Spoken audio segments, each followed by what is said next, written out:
தோகுடியில பாறைக்குழி கிட்டத்தட்ட 1200 அடி 1200 அடி பள்ளம் இருக்கு. கிட்டத்தட்ட 1200 அடி பள்ளம் இருக்கு. 200 அடி 300 அடின்னு பாத்தீங்கன்னா கீழே டெப்த் இருக்கு. அதுல கொண்டு போய் கொட்டிட்டோம்னு வச்சுங்களேன், இது யாருக்கும் எந்த பாதிப்பும் வர போறதில்ல. இதை விட சுற்றுச்சூழல் பாதிப்பெல்லாம் அங்க வராது. உலக வரலாற்றில் குப்பைகளை தமிழக வெற்றிக் கழகத்தினர் டிவிகே சொல்வதைப் போல் அறிவியல் பூர்வமில்லாமல் பூமிக்கு அடியில் புதைத்து பின்னர் மிகப்பெரிய சுற்றுச்சூழல் மற்றும் மனித பேரழிவை சந்தித்த நாடுகள் பல உள்ளன. அதிலிருந்து ஒரு சில வரலாற்று தரவுகள். பிலிப்பைன்ஸ் நாட்டின் மணிலா நகருக்கு அருகில் பல லட்சம் டன் குப்பைகள் எவ்வித பாதுகாப்பும் இன்றி மலை போல் குவிக்கப்பட்டு பள்ளங்களில் மூடப்பட்டன.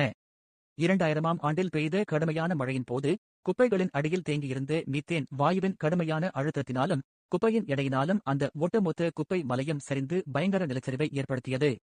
விளைவுகள்: குப்பை சரிவின் போது ஏற்பட்ட அழுத்தத்தால் அடிவாரத்தில் இருந்த குப்பைகள் மீத்தேன் வாயுவினால் தீப்பற்றி வெடித்தன. இந்த விபத்தில் அதிகாரப்பூர்வமாக 218 பேர் உயிரிழந்தனர். இங்கிலாந்தில் 1990களுக்கு முன்பு முறையான சுற்றுச்சூழல் விதிகள் வருவதற்கு முன் சுமார் 20,000க்கும் மேற்பட்ட பழைய குப்பை கிடங்குகளில் கழிவுகள் நிலத்தில் புதைக்கப்பட்டன. தற்போது பருவநிலை மாற்றத்தால் கிளைமேட் சேஞ்ச் ஏற்படும் கடுமையான வெள்ளப்பெருக்குகளின் போது பூமிக்கு அடியில் பல தசாப்தங்களாக புதைந்து கிடந்த நச்சு இரசாயனங்களான PFAS, ஃபாரெவர் கெமிக்கல்ஸ், அழியா வேதிப்பொருட்கள் மற்றும் கனரக உலோகங்கள் மெல்ல மெல்ல கசிந்து வெளியே வரத் தொடங்கியுள்ளன. விளைவுகள்: அண்மைய ஆய்வுகளின்படி இங்கிலாந்தில் மட்டும் 100க்கும் மேற்பட்ட பழைய குப்பை புதைகுழிகள் வெள்ளத்தில் மூழ்கி சுற்றியுள்ள நீர்நிலைகளையும் விவசாய நிலங்களையும் நஞ்சாக்கி வருகின்றன என சுற்றுச்சூழல் அமைப்புகள் கிரீன்பீஸ், அனர்ட் எச்சரித்துள்ளன.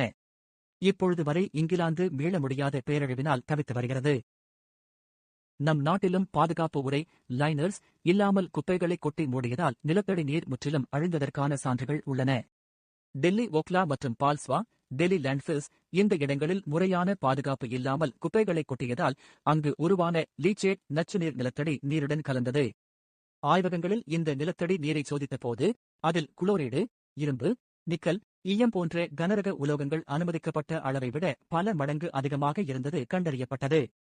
தமிழகத்தின் ஈரோடு, வெண்டிபாளையம், வைராபாளையம் குப்பை கிடங்கு பகுதிகளில் நடத்தப்பட்ட அறிவியல் ஆய்வில் முறையான பாதுகாப்பு இல்லாமல் குப்பைகள் கொட்டப்பட்டதால் அந்த பகுதியில் உள்ள ஆழ்துளை கிணறுகளின் நீரில் DDS, கரைந்துள்ள உப்புகளின் அளவு 25,000 மில்லி கிராம் பெர் லிட்டருக்கும் அதிகமாக உயர்ந்துள்ளது கண்டறியப்பட்டது. வழக்கமாக குடிநீரில் இது 500 மில்லி கிராம் பெர் லிட்டர் தான் இருக்க வேண்டும். இதனால் அந்த நீர் முற்றிலும் பயன்பாடற்றதாக மாறியது.